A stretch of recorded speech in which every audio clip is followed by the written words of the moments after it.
Tout ce que tu devrais savoir sur le spermatozoïde.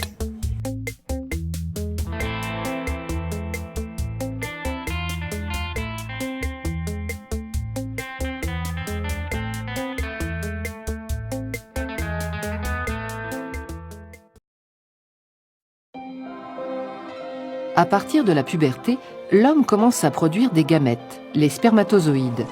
Cette production, appelée spermatogenèse, est quantitativement très importante. Plusieurs centaines de millions de spermatozoïdes sont fabriqués chaque jour. C'est dans les testicules que la spermatogenèse a lieu. Ces organes sont constitués de tubes séminifères pelotonnés. La spermatogenèse commence par la division de cellules souches appelées spermatogonies. Elles forment des spermatocytes. Chaque seconde, des milliers de spermatocytes sont formés. Leur production est permanente. Ces spermatocytes se divisent à leur tour et forment des spermatides qui pourront se différencier progressivement en spermatozoïdes. Il faut 72 jours pour qu'un spermatozoïde soit constitué. L'ensemble de ces phénomènes a lieu dans les tubes séminifères. Les spermatogonies se trouvent en périphérie et plus les divisions et la différenciation en spermatozoïdes progressent, plus les cellules migrent vers le centre du tube.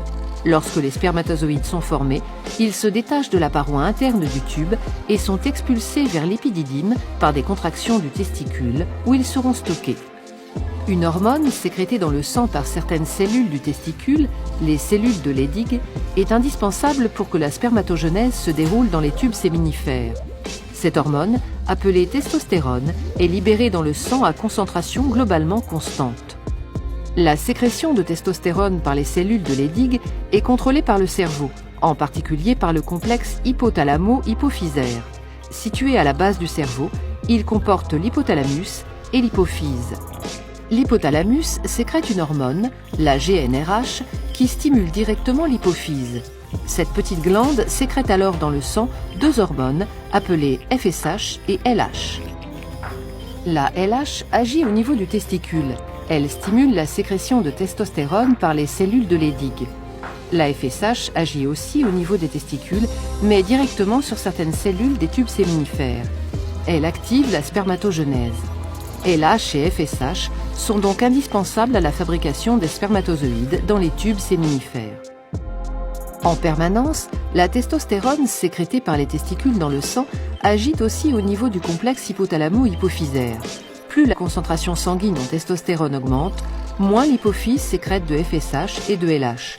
Au contraire, si la concentration en testostérone diminue, l'hypophyse sécrète une quantité accrue de LH et de FSH. Ce phénomène est qualifié de rétrocontrôle négatif exercé par le testicule sur le complexe hypothalamo-hypophysaire. Il permet une régulation permanente de la concentration des hormones dans le sang, établie grâce à un dialogue constant entre le cerveau et le testicule.